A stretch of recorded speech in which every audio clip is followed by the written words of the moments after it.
Je n'aurais jamais cru vivre un jour où deux inconnus vêtus de faux uniformes montraient sur mon propre perron, me passeraient des menottes froides au poignet, le tout sous le regard triomphant de la présidente de l'association des propriétaires, affichant un large sourire victorieux sur son visage dur. La scène ressemblait davantage à une parodie cruelle qu'à la réalité, un chef de police réduit à l'impuissance sur les marches même de sa maison. Il prétendait que j'avais enfreint les règlements de la communauté, alors que la seule véritable violation ce jour-là fut celle de ma patience, et non d'une quelconque règle écrite. Mais l'histoire ne commence pas vraiment là. Pour comprendre la folie, il faut revenir en arrière. Je me revois debout au milieu de mon nouveau salon, respirant l'odeur lourde de la peinture fraîchement appliquée. Ce parfum portait le poids d'un commencement, comme la première page d'un roman encore à écrire. Autour de moi, des cartons étaient éparpillés comme de petites montagnes à gravir. Leurs étiquettes racontaient des fragments de ma vie, cuisine, outils de garage, vieux dossiers à brûler. Ce dernier me fit sourire. C'était l'écriture de ma défunte épouse, son humour persistant même après son départ. Elle s'était toujours moquée de mon habitude à conserver mes félicitations et mes rapports de 20 années passées dans les forces de l'ordre. 15 de ces années avaient été englouties par les opérations imprévisibles du SWAT, et les 5 dernières dans le fauteuil exigeant de chef de la police. Ces années avaient laissé des cicatrices, certes, mais elles avaient aussi forgé en moi un sens du devoir indélébile. Cette maison, pourtant, c'était censé être mon sanctuaire. Ma récompense pour une vie passée en uniforme, pour des batailles menées dans l'ombre, pour des nuits passées à écouter le pouls du danger plutôt que le chant des grillons. Le quartier s'étendait sous de grands chênes anciens, dont les branches formaient des voûtes d'ombre au-dessus de pelouses soignées. Les maisons elles-mêmes étaient impeccables, chacune reflétant l'autre avec une régularité presque sortie d'un conte. L'herbe arborait un vert si éclatant qu'il semblait irréel, un vert de carte postale. C'était une rue où, le matin, le bruit le plus fort était celui des oiseaux, et non celui des sirènes. Pour un homme comme moi, ce silence valait plus que l'or. Mon grand-père avait coutume de dire « La maison d'un homme est son château ». Mais il aimait aussi rappeler que les meilleurs châteaux n'étaient pas protégés par des murailles, mais par de bons voisins, discrets et décents. C'était ce que j'espérais en emménageant ici, des voisins qui sourient, qui saluent, qui croient en la paix plutôt qu'au vacarme. En ouvrant un autre carton étiqueté livre, je découvris une photographie encadrée posée tout en haut. Le visage sévère de mon grand-père me fixait, son uniforme militaire impeccable, son regard inflexible, et pourtant, dans ses yeux, brillait cette lueur familière de bonté. Les souvenirs m'envahirent comme une vague. C'était lui qui m'avait mis un fusil entre les mains pour la première fois, qui m'avait emmené pêcher à l'aube, qui m'avait appris à repérer les menteurs dans une foule. Il croyait en un ordre qui n'était pas étouffant, mais assez solide pour que les hommes et les femmes honnêtes puissent respirer librement. S'il avait été encore en vie pour voir ce nouveau quartier, il aurait approuvé. Il m'aurait dit de vérifier les limites de ma propriété, de m'assurer que mes frontières soient respectées. Mais ici, il n'y avait pas de clôture, seulement la confiance, de vastes jardins ouverts, et l'illusion que la civilité suffirait à tout maintenir. Les 3 premières semaines, la vie fut parfaite, presque trop parfaite. Je déballais mes cartons à mon rythme, installant soigneusement un petit atelier dans le garage. Je serrais la main de mes voisins. Duc, l'homme d'en face, devint rapidement une présence familière, son rire tonitruant résonnant même par-dessus le ronronnement constant du souffleur de feuilles auquel il semblait attaché en permanence. Une autre famille, au coin de la rue, sonna un soir à ma porte et m'apporta une assiette de cookies tout juste sortis du four. Leurs enfants, ricanant timidement, se cachaient derrière leurs jambes avant de s'enfuir en riant. Peu à peu, je commençais à croire que cet endroit pouvait vraiment devenir mon foyer. Les cauchemars qui me hantaient depuis des années de service perdaient de leur emprise. Je dormais plus profondément. Je respirais plus librement. Pour la première fois depuis des décennies, je sentais le poids sur mes épaules s'alléger. Mais la paix a toujours quelque chose de fragile, comme du verre entre les mains d'un enfant maladroit. La première fissure apparut un matin ordinaire. Je sortis de chez moi et remarquai une feuille de papier glissée sous l'essuie-glace de mon pick-up. Rouge vif, comme si la couleur elle-même avait été choisie pour crier à l'attention. Ce n'était pas mon véhicule de service, juste mon camion personnel, et voir ainsi un papier accroché dessus me parut étrange. Je le retirai et lus les mots imprimés en caractères gras et colériques. Avis de violation. Selon cette autorité autoproclamée, mon gazon dépassait d'un quart de pouce la hauteur autorisée. Pour cette prétendue infraction, je devais payer une amende de $50. Le document était signé par nul autre que Karen Van Fleet, présidente de l'association des propriétaires de Oak Street. Je baissai les yeux vers ma pelouse, parfaitement tondue à mes yeux. Puis je jetai un coup d'œil à celle de mon voisin identique. Mon estomac se serra, réveillant cette sensation familière que j'avais tant de fois éprouvée dans mon métier, en observant un tyran rôder autour d'une proie plus faible. Ce n'était pas encore de la rage. C'était un sens du devoir, glacial, une certitude que tout cela était injuste. J'avais déjà vu ça des centaines de fois, des gens inventant des règles pour flatter leur ego fragile, brandissant un pouvoir imaginaire comme une arme. Je pliai le papier, le glissai dans ma poche et me promis d'ignorer l'affaire. Une erreur, je le savais déjà. Mais ce jour-là, je voulais seulement me convaincre que je n'étais qu'un homme emménageant dans une nouvelle maison, pas un policier capable de flairer le danger à des kilomètres. Dès le lendemain matin, le jeu s'intensifia. En sortant chercher le journal, je ne trouvais pas un, mais 2 avis rouges m'attendant. Le premier était identique à la plainte précédente concernant ma pelouse, mais le second portait un coup plus profond. Il m'accusait d'avoir laissé ma poubelle visible depuis la rue pendant 3 heures au-delà de l'heure de ramassage autorisée. L'amende pour ce prétendu crime, 75 $. Le total s'élevait désormais à 125, mais ce qui me rongeait n'était pas l'argent, c'était une question de principe. C'était le sentiment que quelqu'un, quelque part, avait décidé de me tester, de titiller ma patience pour voir si je flancherais. Je retournai les papiers rigides entre mes mains, étudiant attentivement leur langage. Des mots comme conformité immédiate et mesures supplémentaires en cours sautaient aux yeux, dans une police qui cherchait trop à paraître officielle. C'était de l'intimidation déguisée en procédure, la même tactique que j'avais vue utilisée par des voyous avec de faux badges ou par des bureaucrates avides d'une once de pouvoir. La voix de mon grand-père résonna dans ma tête, ferme et implacable. Une mauvaise herbe ne cesse pas de pousser si vous faites semblant de ne pas la voir. Vous l'arrachez par les racines, ou elle s'appropriera votre jardin. Et là, dans l'air vif du matin, je compris que Karen Van Fleet ne demandait pas seulement une pelouse tondue ou des poubelles cachées. Elle plantait son drapeau dans ma cour, testant ma détermination. C'est alors que je la vis pour la première fois, non plus sur le papier, non plus comme une simple signature, mais en chair et en os. Une femme aux pommettes saillantes, avec une coupe de cheveux si stricte qu'elle semblait tracée à la règle, avançait d'un pas vif sur le trottoir, tirant derrière elle un minuscule chien aboyant. Elle s'arrêta directement devant ma maison, un clipboard à la main, son stylo grattant des notes rapides. Je la reconnus instantanément. Karen Van Fleet. Elle leva les yeux vers moi, son regard acéré, sa bouche figée dans un rictus sans sourire, réservé à ceux qui se croient déjà victorieux. Son expression transpirait l'arrogance, la satisfaction condescendante d'une reine inspectant un territoire qu'elle estimait être le sien. Nos regards se croisèrent, et dans ce moment figé, je compris exactement ce qu'elle était, une tyran de poche. L'expression de mon grand-père, des mots gravés dans mon éducation comme une écriture sacrée.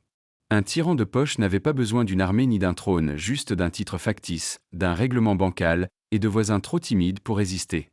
Voilà le carburant dont elle se nourrissait, le silence de gens honnêtes qui n'osaient pas faire de vagues. Je serrai les avis dans mon poing, mes jointures blanchissant. Ce n'était pas seulement à moi qu'elle s'en prenait. Si elle m'attaquait aussi vite, c'est qu'elle tourmentait sans doute d'autres avant même mon arrivée. Cette nuit-là, le sommeil me fuit. Mon lit, autrefois un refuge rare et précieux, devint un champ de bataille où les souvenirs de mes campagnes passées s'alliaient à la nouvelle irritation qui me rongeait.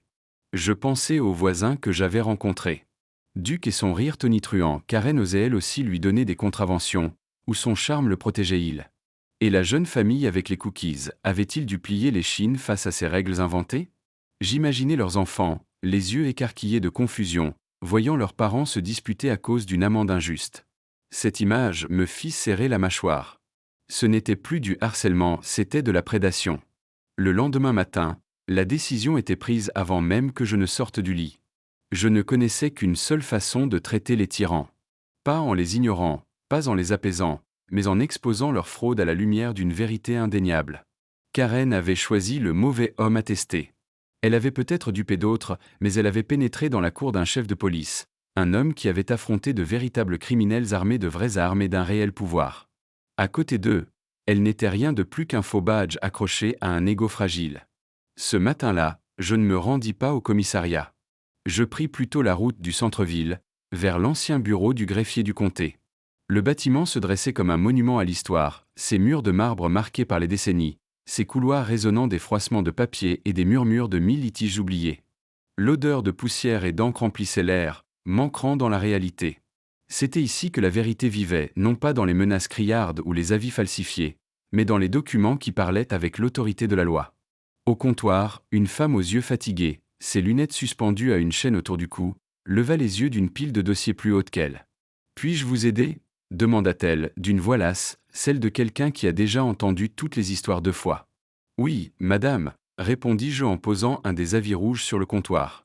J'aimerais consulter les actes constitutifs et les règlements déposés pour l'association des propriétaires de Oak Street. » Elle arqua un sourcil, repoussa l'avis de côté et commença à taper le nom dans son ordinateur. Ses doigts se déplaçaient lentement, délibérément, comme alourdis par des années de répétition. Elle fronça les sourcils. Redapa. Une 3e fois. Enfin, elle poussa un soupir, un son lourd d'inévitabilité. Il n'existe aucun enregistrement d'une HOA portant ce nom dans ce comté. Je hochai la tête, mes soupçons confirmés, même si les entendre prononcer à voix haute m'apportait une satisfaction particulière. Pourriez-vous vérifier les variantes ? Oak Street Community, Oak Street Neighbor, quelque chose dans ce genre ? Elle acquiesça, ses doigts claquant régulièrement. Un instant plus tard, elle secoua la tête. Rien. Tout ce lotissement a été classé en résidentiel unifamilial dans les années 70. Aucun règlement n'a jamais été déposé. Aucune association n'a jamais été incorporée. Vous en êtes certaine ? Insistai-je, bien que mon instinct connaissait déjà la réponse. Tout à fait certaine, dit-elle, jetant un nouveau coup d'œil à l'avis rouge. Ah, l'un de ceux-là. Pour la première fois, un mince sourire sans joie effleura ses lèvres. L'un de ceux-là, répétai-je. Cela arrive plus souvent qu'on ne le croit, expliqua-t-elle. Quelqu'un décide qu'il veut être le roi ou la reine du quartier. Il imprime un papier en tête, brandit des mots comme règlement ou convention, et les voisins paient parce qu'ils craignent les ennuis. La plupart des gens veulent juste la paix.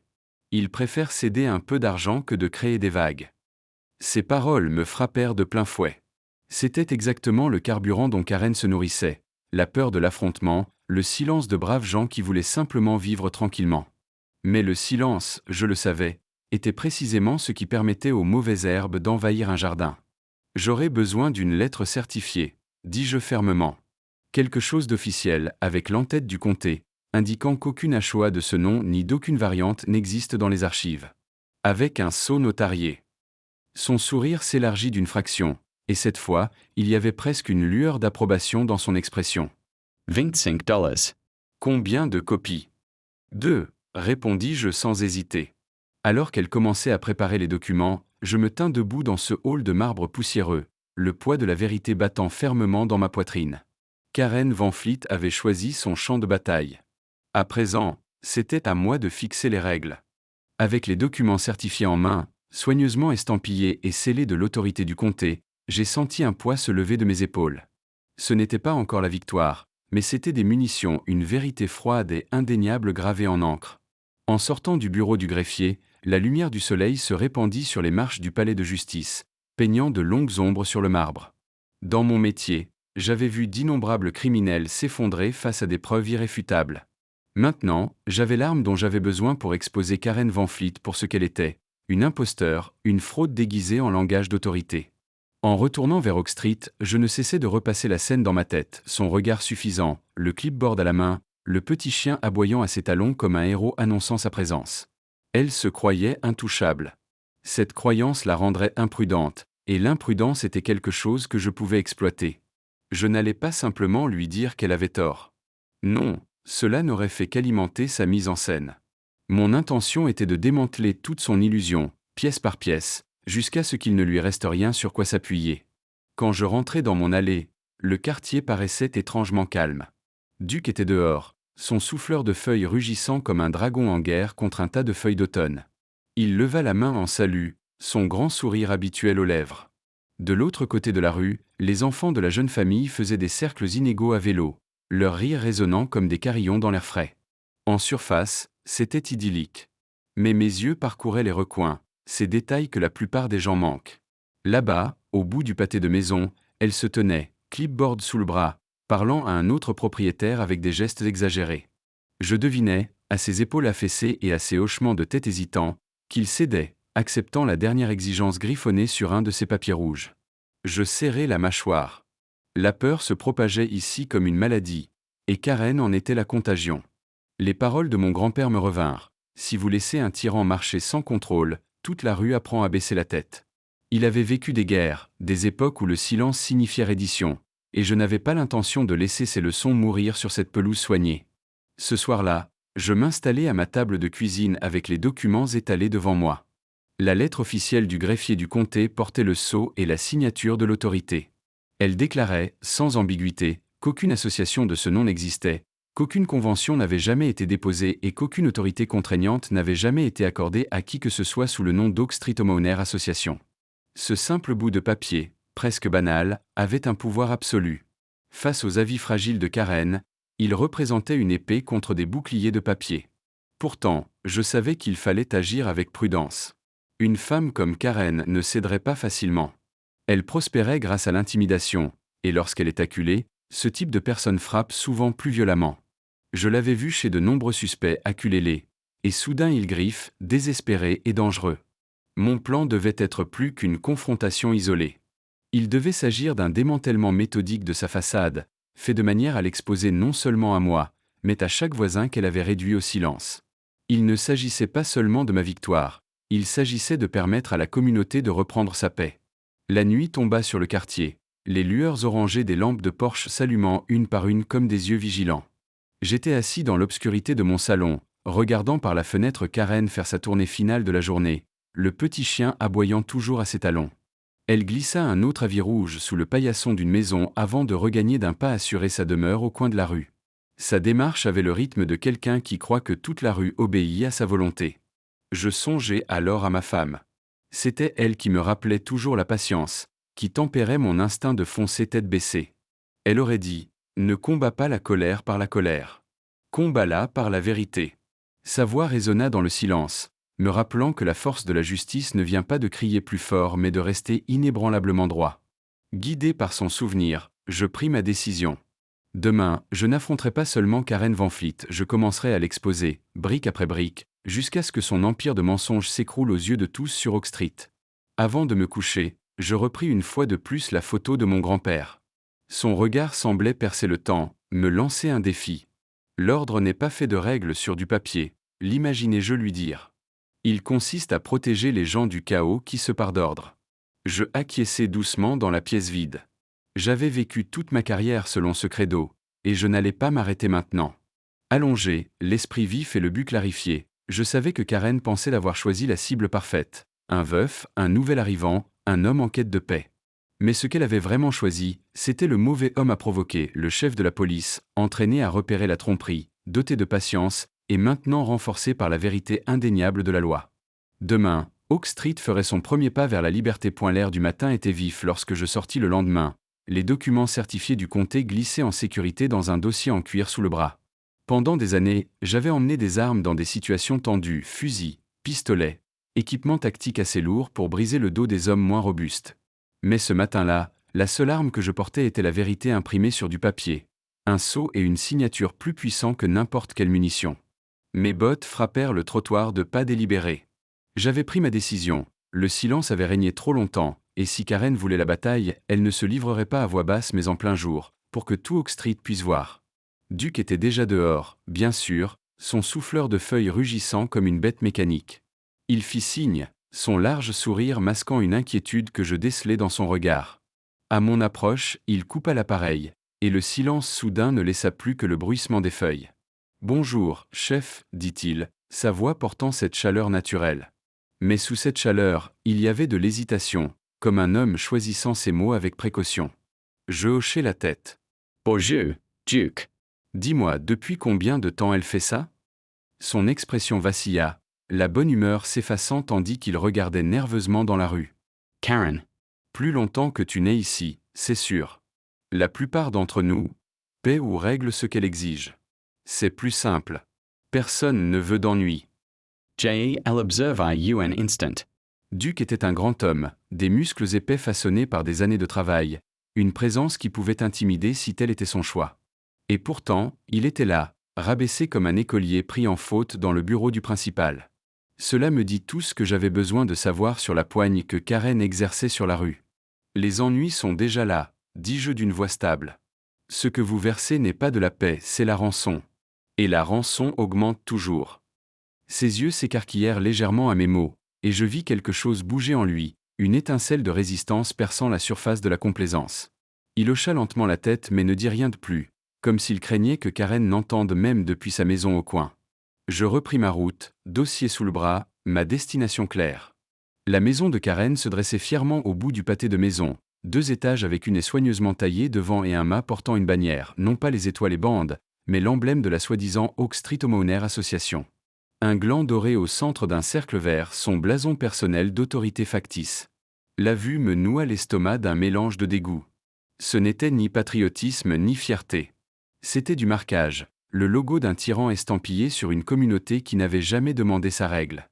Son petit chien annonça mon arrivée avant elle, aboyant furieusement derrière la grille en fer. Quelques instants plus tard, Karen apparut sur le perron, clipboard déjà en main, comme si elle m'attendait.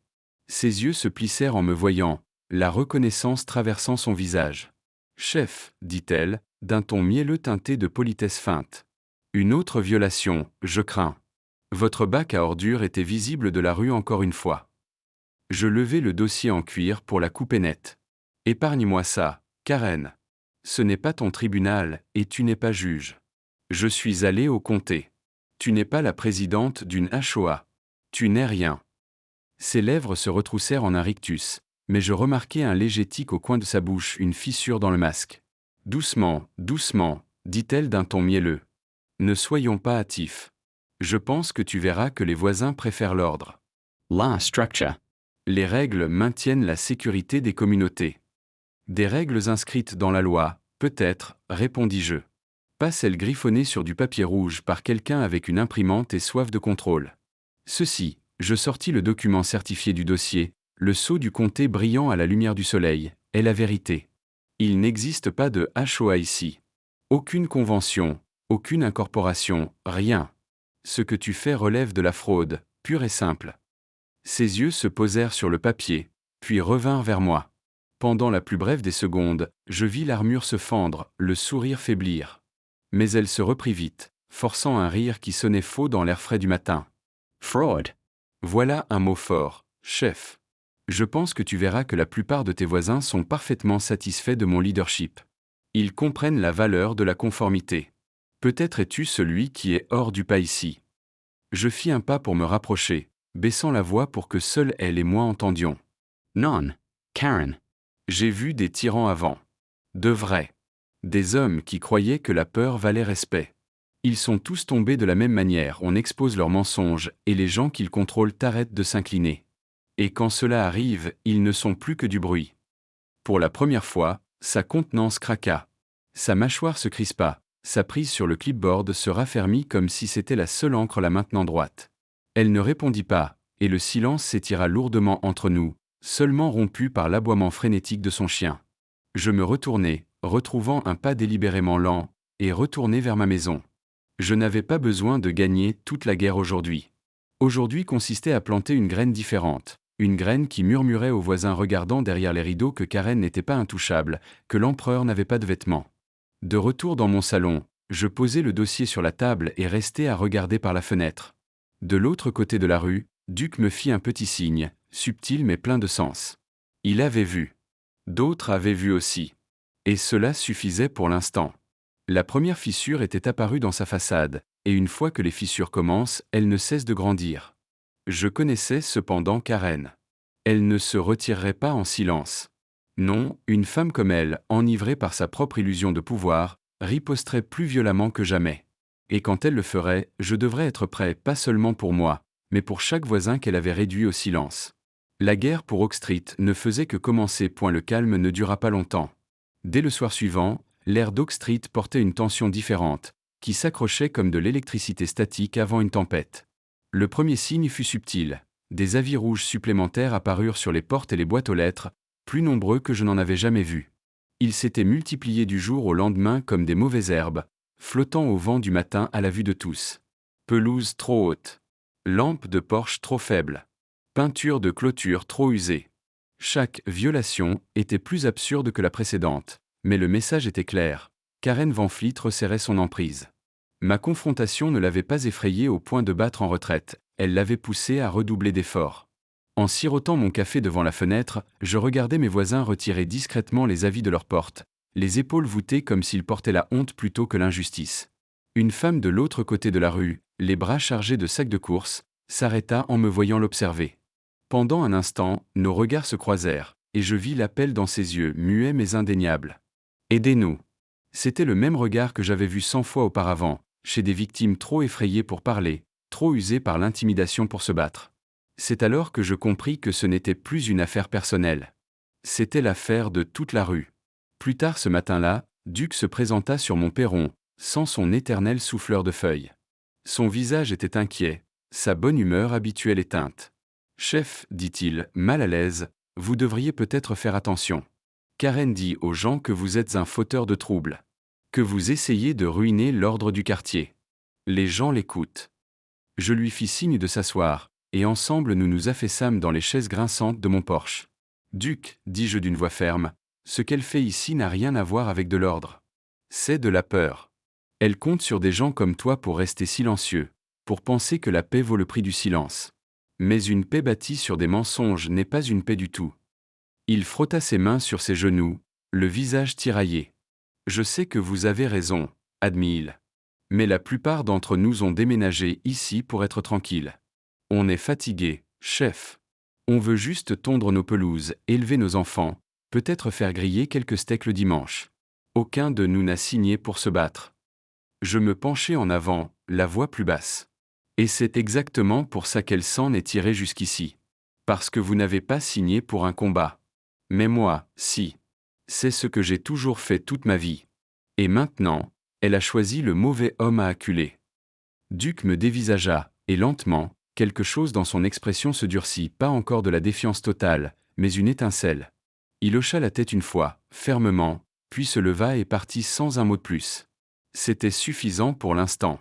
Une étincelle pouvait allumer un feu. Ce soir-là, un autre coup retentit à ma porte. Cette fois, c'était le jeune père de la famille venu m'apporter des cookies. Il serrait un avis rouge dans sa main, le visage rougi par la colère et la honte. « Elle m'a infligé une amende de 200 $, dit-il d'une voix tendue. Elle a dit que nos enfants avaient laissé leur vélo trop longtemps dans l'allée. 200 $ pour des vélos. » Sa femme se tenait quelques pas derrière, leur plus jeune enfant dans les bras, les yeux grands et inquiets. Je les fis entrer, leur montrant le même dossier que j'avais porté jusque sur le perron de Karen. Ils lurent les documents du comté, leurs yeux parcourant les mots avec incrédulité, puis avec un soulagement croissant. « Alors elle n'est pas légitime ?» demanda le père. « Elle est assez réelle, répondis-je. Mais son autorité ne l'est pas. Ce n'est que de la fumée et des miroirs. Et au moment où vous cessez d'avoir peur de cette fumée, elle perd son feu. » La femme serra le papier contre elle comme s'il s'agissait d'un bouclier. Je vis le changement en eux deux, la peur céder à la colère, et la colère commençait à se transformer en détermination. Une autre fissure dans l'empire de Karen. Une autre famille prête à résister. Mais Karen n'était pas aveugle. À la fin de la semaine, je remarquai de drôles de véhicules roulant lentement dans la rue, des fourgons banalisés, vitres teintées, avançant toujours assez lentement pour observer. La nuit, j'entendais des pas sur le trottoir devant ma maison, s'attardant trop longtemps près de mon portail avant de s'éloigner. Puis vint la mise en scène la plus étrange. 2 hommes en uniforme assortis, leurs badges luisant faiblement sous le réverbère, apparurent un soir sur mon perron. Leur attitude était rigide, récitative, comme des acteurs dans une pièce mal dirigée. « Monsieur, dit l'un d'eux, d'une voix dénuée du poids de la véritable autorité. Vous êtes en violation des règlements communautaires.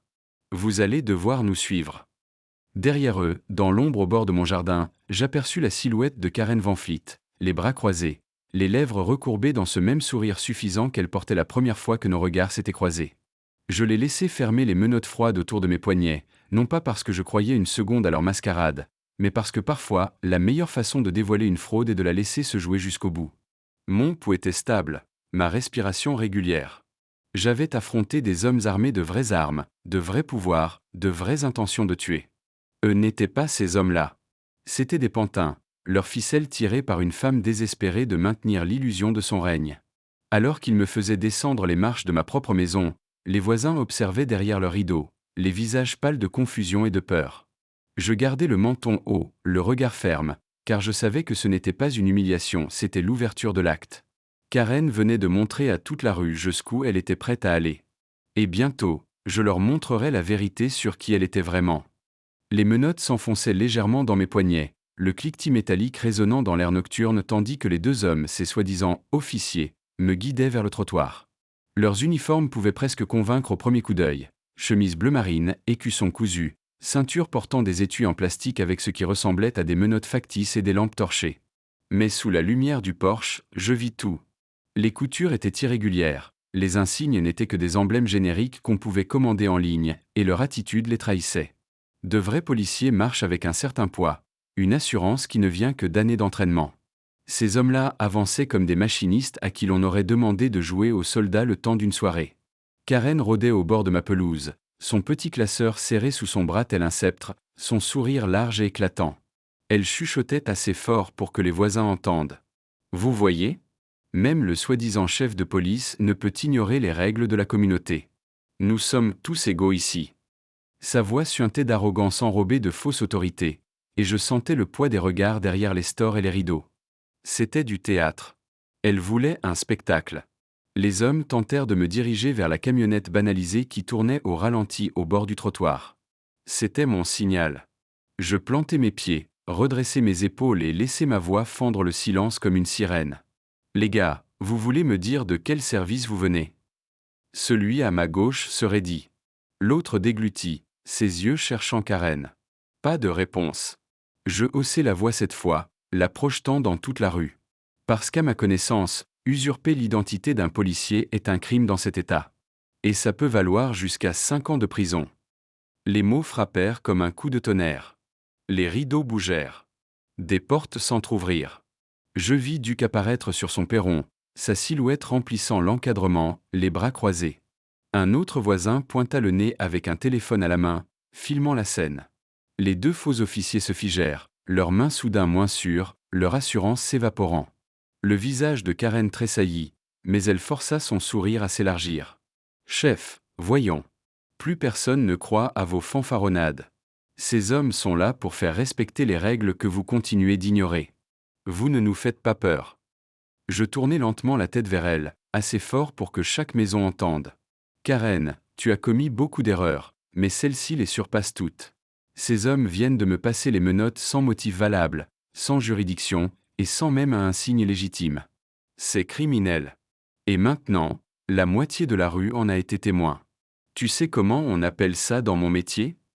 La silence esatara. » Les voisins retinrent leur souffle, suspendus à mes mots. « Des preuves, dis-je. » Ma voix était glaciale, le calme avant la tempête. Des preuves solides et irréfutables. L'homme à ma droite s'agita, mal assuré, serrant maladroitement mon bras. On est juste des bénévoles, marmonna-t-il entre ses dents. Mais je l'entendis, et les plus proches aussi. Un murmure parcourut la rue. Bénévoles. Imposteurs. Ni la loi, ni l'ordre. Juste des marionnettes dansant pour le fantasme de pouvoir de Karen. Je tordis brusquement mes poignets, utilisant une technique apprise il y a des années. Les menottes bon marché sautèrent sous la pression et tombèrent au sol dans un cliquetis métallique. Le bruit résonna comme un coup de feu dans la nuit tranquille. Des exclamations s'élevèrent des porches. Mes mains étaient libres de nouveau, fermes et inébranlables. Les deux hommes reculèrent précipitamment, leur bravoure envolée. Ils se tournèrent vers Karen, en quête d'instructions, mais elle était figée. Son sourire suffisant s'était enfin fissuré, laissant apparaître quelque chose de brut et de réel, la peur. Je me penchai, ramassai les menottes et les brandis bien haut pour que tous voient. « Voilà, déclarai-je, ce qui arrive quand on laisse quelqu'un inventer une autorité. Quand on laisse une brute déguiser ses mensonges en loi. Ces menottes ne signifient rien, pas plus que ces règles. » Un murmure monta de la foule de voisins rassemblés en silence. Je pouvais le sentir, le basculement. Pendant des semaines, ils avaient ploqué sous son joug, effrayés par ses papiers rouges et ses menaces vides. Mais maintenant, ils voyaient les ficelles.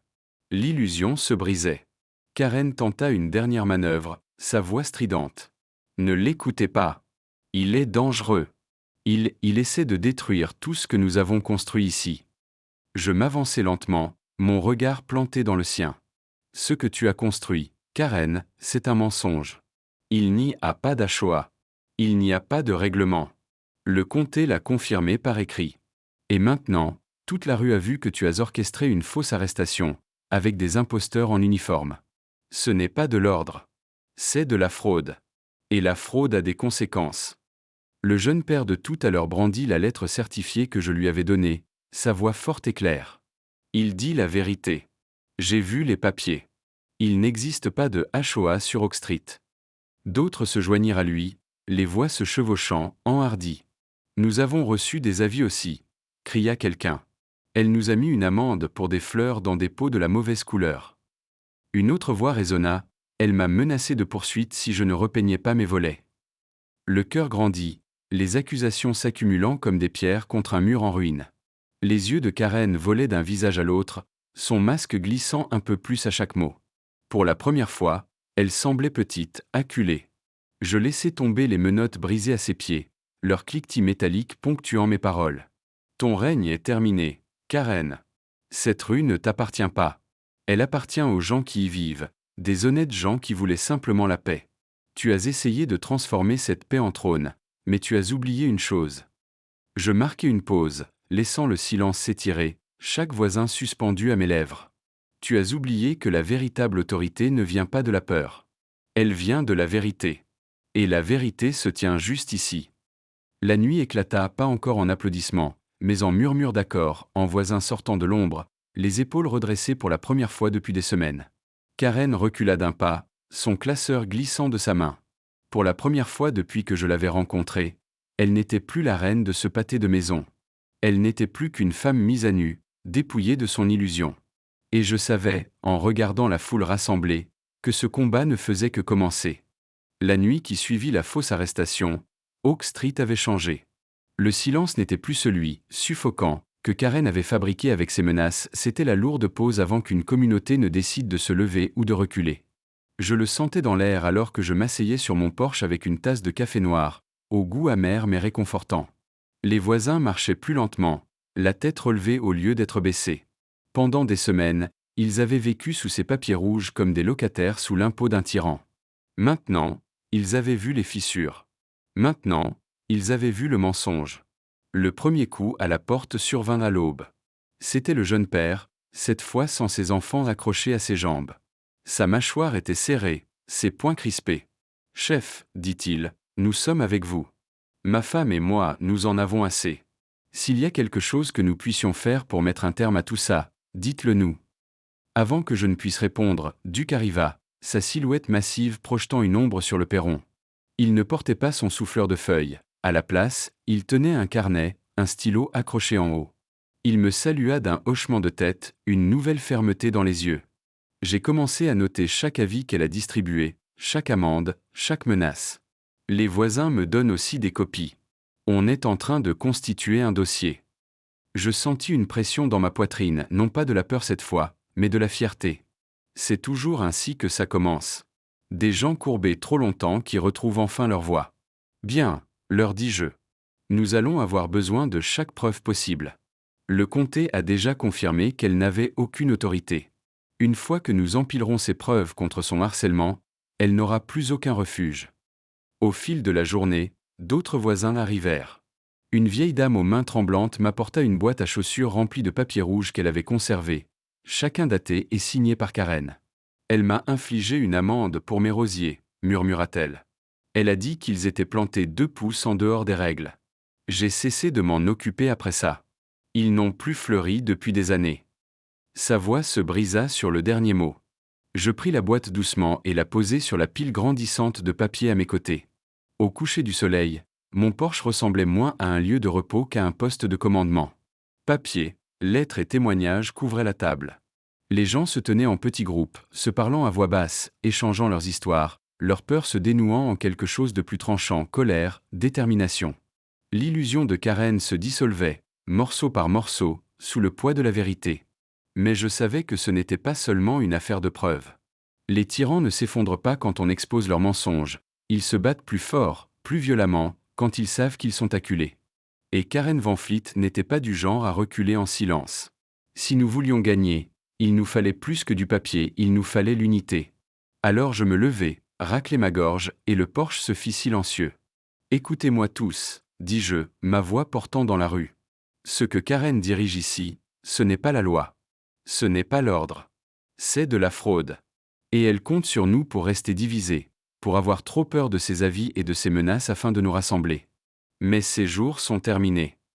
Des regards se fixèrent sur moi, des regards fatigués, des regards pleins d'espoir. Je voyais des gens désireux de croire, désireux d'être libérés de son ombre. Nous avons la vérité de notre côté, continuai-je. Le comté l'a confirmé. Elle n'a aucune autorité ici.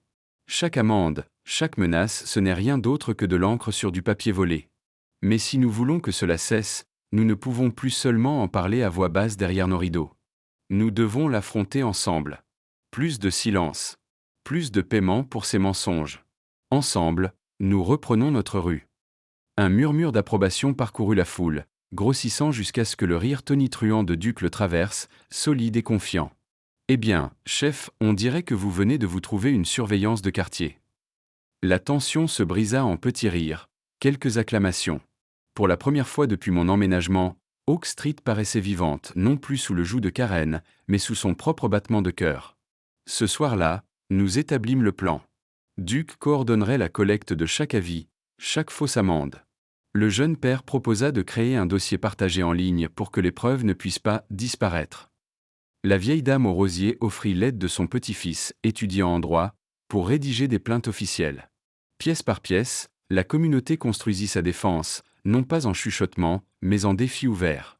Je m'adossai, les regardant travailler, entendant les stylos gratter, les papiers bruire, les voix monter avec détermination. Voilà à quoi ressemblait le véritable ordre, non pas des règles imposées par la peur, mais des gens qui choisissent de se tenir ensemble. Les paroles de mon grand-père résonnaient dans mon esprit. On ne laisse pas une mauvaise herbe envahir son jardin. On l'arrache par la racine, vite et propre. Karen ne disparaîtrait pas facilement. Je connaissais trop bien ce genre. Elle riposterait, frapperait, peut-être irait plus loin que des menaces de papier et de fausses arrestations. Mais désormais, elle n'affrontait plus seulement moi, elle affrontait tout Oak Street.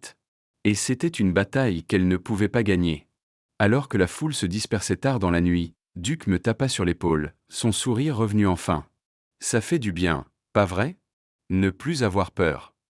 Je hochai lentement la tête, regardant la rue baignée de la lueur de la lune. Ce n'est que le début, Duc. Demain, le vrai combat commence. Et au fond de moi, je l'accueillais. Car il ne s'agissait plus de ma tranquillité. Il s'agissait de justice pour chaque voisin réduit au silence, chaque jardin dépouillé de ses roses, chaque enfant à qui l'on avait dit que son vélo était un crime. Karen Van Fleet avait bâti son trône sur la peur, mais maintenant, ce trône se fissurait.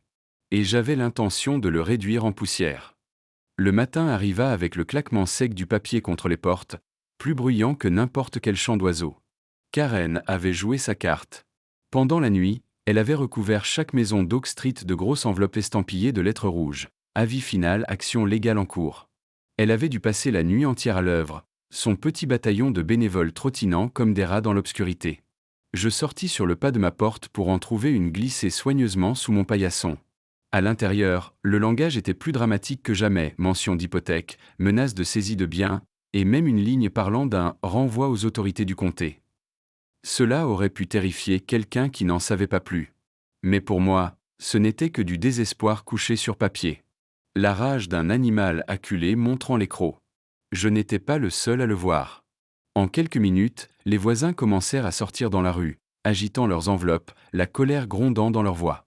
Le jeune père ouvrit la sienne là, sur le trottoir, lisant les menaces à haute voix pour que tous entendent. Des exclamations, puis des murmures, puis des jurons parcoururent la foule grandissante. Et soudain, comme une étincelle embrasant des feuilles sèches, quelqu'un cria. « On en a assez !» C'est tout ce qu'il fallut. Les gens se mirent à déchirer les avis en deux, réduisant les mensonges en lambeaux qui flottaient comme de la neige rouge dans la brise matinale. Un à un, ils jetèrent les morceaux dans une poubelle métallique que Duc avait traînée au milieu de la rue. Le tas grandit, crépitant lorsqu'une main alluma une allumette et la laissa tomber à l'intérieur. Les flammes jaillirent, et les avis rouges se recroquevillèrent, noircirent et partirent en cendres. La foule acclama, pas avec frénésie, pas avec imprudence, mais avec le grondement profond et vibrant de gens qui reprenaient leur dignité. Karen apparut alors, descendant en trombe les marches de son perron, le visage pâle et les yeux fous. « Arrêtez ça !» hurla-t-elle. « Vous êtes tous en infraction. Vous allez le regretter. » Sa voix se brisa contre le fracas du feu et de la foule. Elle balaya la rue du regard, cherchant désespérément la peur qu'elle commandait autrefois. Mais il n'en restait aucune. Rien que la défiance. Rien que la liberté. Je m'avançai, ma voix calme mais tranchante. C'est fini, Karen. Le compter à ton escroquerie par écrit. Chaque voisin ici a vu tes mensonges, tes imposteurs, tes menaces. Il n'y a plus de trône pour toi. Par avant de donner à la loi encore plus de raisons de frapper à ta porte. Elle se figea, tremblante, les lèvres entr'ouvertes comme pour parler, mais aucun son n'en sortit. Le classeur glissa de ses doigts, heurtant le trottoir dans un bruit creux. Et pour la première fois, je la vis non pas comme une reine ou une tyran, mais comme ce qu'elle avait toujours été, une femme apeurée, qui croyait que le pouvoir pouvait combler le vide en elle. Elle fit demi-tour, titubant vers sa maison, la foule la suivant des yeux en silence tandis que la porte claquait derrière elle. Personne ne la suivit. Personne n'en avait besoin. Son règne avait pris fin au moment où ses voisins avaient cessé d'y croire. Les flammes dans la poubelle s'éteignirent peu à peu, ne laissant que des braises, la fumée s'élevant comme un dernier souffle. Duc frappa ses grandes mains l'une contre l'autre. « Eh bien, dit-il, son rire tonitruant résonnant à nouveau. J'imagine qu'on se fait un barbecue chez moi ce soir. Pas d'amende pour le grill, hein ?» Des rires parcoururent la foule, légers, libérés. Alors que les gens regagnaient leur maison, je restais sur le trottoir, le soleil du matin réchauffant mon visage. Pendant des semaines, j'étais venu ici chercher le silence. Je pensais que le silence, c'était la paix, que l'immobilité en était la récompense. Mais la paix ne se trouve pas dans le silence. Elle se trouve chez ceux qui choisissent de se tenir ensemble, de défendre ce qui est juste, d'abattre les faux trônes bâtis sur la peur. Je regardais les maisons bordant Oak Street, les voisins qui souriaient et se faisaient signe, n'abaissant plus la tête, ne se cachant plus derrière leurs rideaux. Les mots de mon grand-père me revinrent, clairs comme toujours. La maison d'un homme est son château, mais les meilleurs châteaux ont des voisins tranquilles. Il avait raison. Mais il avait oublié une chose, parfois, pour garder cette tranquillité, il faut se battre. Parfois, pour protéger son château, il faut monter la garde, non pas avec des armes, mais avec la vérité.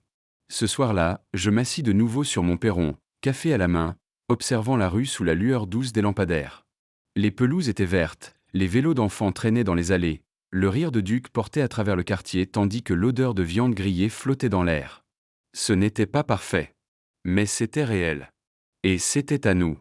Pour la première fois depuis mon arrivée, je respirais profondément et souris. Le silence que j'avais tant désiré avait été remplacé par quelque chose de meilleur, une communauté.